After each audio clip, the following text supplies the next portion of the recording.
Welcome to everyone. My name is David Swanson. I'm campaign coordinator at RootsAction.org. This is a teach-in as part of the teach-in network at teachinnetwork.org. And the topic here is state-level progressive successes and how to get more of them. There are states that are doing good things successfully, restricting super PACs, banning slavery in state constitutions, abolishing the death penalty, imposing taxes on the super wealthy, etc. And there are people who have some experience and some expertise because they've been part of these successful campaigns in various states around the country. So we thought we would have a few of them talk a bit about what has worked and what it feels like to succeed at something, and then have questions from you all at the end for all of the speakers together. So you can put questions at any time into the chat. Our first speaker, like all good people in the world, is from my town, Charlottesville, Virginia, and has been part of abolishing the death penalty. Rob Poggenklass is executive director of Justice Forward Virginia, a public defender-led nonprofit that promotes criminal justice reform through smart, contemporary, evidence-informed policy advocacy. As executive director, Rob works with practitioners, lawmakers, and other advocates to enact criminal legal reforms at the General Assembly in Richmond, Virginia. He has served as a legal aid lawyer in both Iowa and Virginia and started his career as a public defender in Newport News, Virginia. Rob has argued cases on behalf of indigent clients in both the Iowa Supreme Court and the Supreme Court of Virginia. Rob Poggenklass, welcome. The floor is yours. Well, thank you so much, David. Thanks for having me, and appreciate the opportunity to be here on behalf of Justice Forward Virginia. So as David said, we were part of the effort. It was a broad coalition that abolished the death penalty in Virginia, becoming the first state in the South to do so back in 2021. And I just want to set the table to lay out just really how terrible things were in Virginia as far as the death penalty goes. Virginia has executed more people than any other state in the country. That's 1,390 executions. Starting in 1608, the death penalty was over 400 years old in Virginia when we abolished it 4 years ago. It's now has the third most executions in the modern era, which is since the death penalty was reinstated in 1976. Behind just Texas and Oklahoma, we're now tied with Florida. So we continue to move down the rankings, which is great. But that's 572. There were 572 executions in Texas in the modern era. Virginia was second with 113.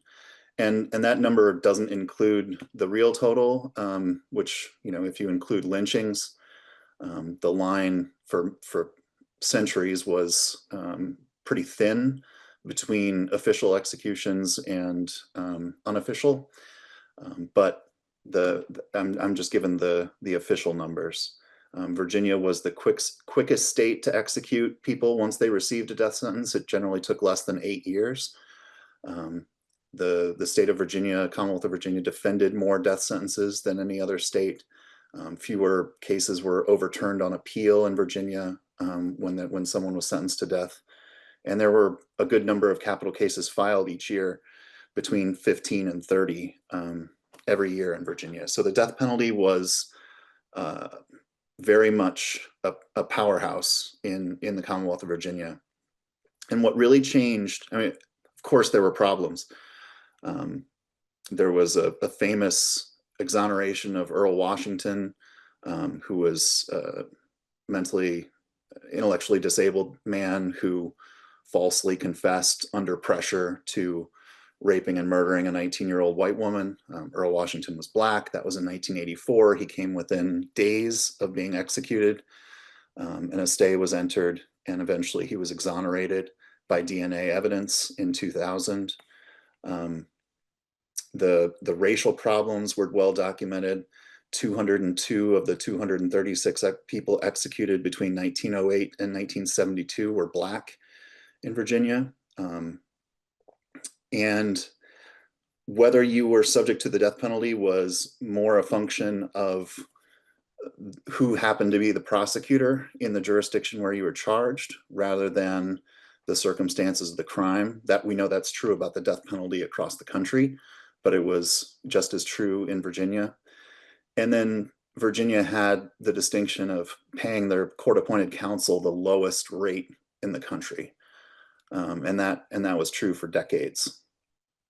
So there was quite an effort from folks in the abolition community, and I give a lot of credit to an institution I was proud to be the board chair of for a couple of years, the Virginians for Alternatives to the Death Penalty, which was the state chapter of abolitionists. And when we got together to finally abolish the thing, it was a broad-based effort. There was the Black clergy got very involved, family members of victims. I think about Rachel Sutphin, whose dad was a sheriff's deputy in Montgomery County and was murdered. The man who committed that crime was ultimately the last person, hopefully ever executed in Virginia. And Rachel testified in front of the General Assembly in support of abolition, even though her dad was one of those crime victims. And then we had a handful of reform-minded prosecutors who were willing to go on the record and tell the press that they were in favor of abolishing the death penalty. They weren't going to do it. They weren't going to charge people with death sentence eligible crimes. And so it was a broad effort, but what ultimately condemned the death penalty, if you will, in Virginia was a couple of studies in 2000 and 2001, state studies showed that Virginia's indigent defense system was really operating at very poor levels, and that death sentences were going to be in jeopardy because the Supreme Court had ruled that you can't have ineffective assistance of counsel. The Sixth Amendment guarantees your right to the effective assistance of counsel. And so it was really the proponents of the death penalty who wanted to ensure that death sentences would be upheld on appeal that said, we need to do something to shore up this system of weak defense attorneys. And what they did was create regional capital defender offices, 4 of them in Virginia in 2002. And those capital defender offices turned out to be the end of the death penalty in Virginia, because once people had the effective assistance of counsel, they no longer got death sentences. In the 19 years, well, the offices first became operational in 2004. They were created in 2002, came online in 2004, and then shut down when we abolished the death penalty in 2021. And in those 17 years, there was one person who was executed who had been represented by one of the 4 capital defense offices. So the effective defense was really what got rid of the death penalty. By the time that we had abolished the death penalty in 2021, there were only 2 people left on death row, because so few people were actually being condemned by Virginia juries, that there was functionally not much of a death penalty left.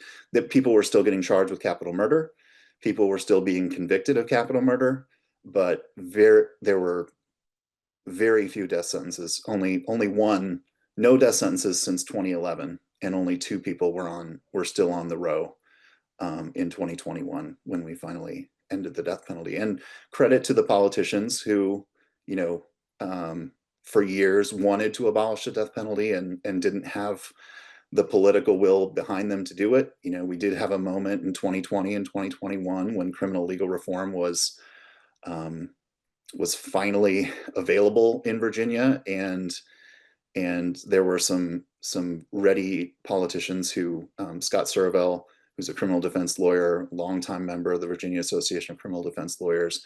He's now the Senate Majority Leader, and he carried the bill, along with Delegate Mike Mullen, who was a former prosecutor, was happy to carry the bill in the House, and a Democratic governor, Ralph Northam, who, I think would consider this one of his crowning achievements as in his time as governor, the 74th governor of Virginia, to sign the abolition into law.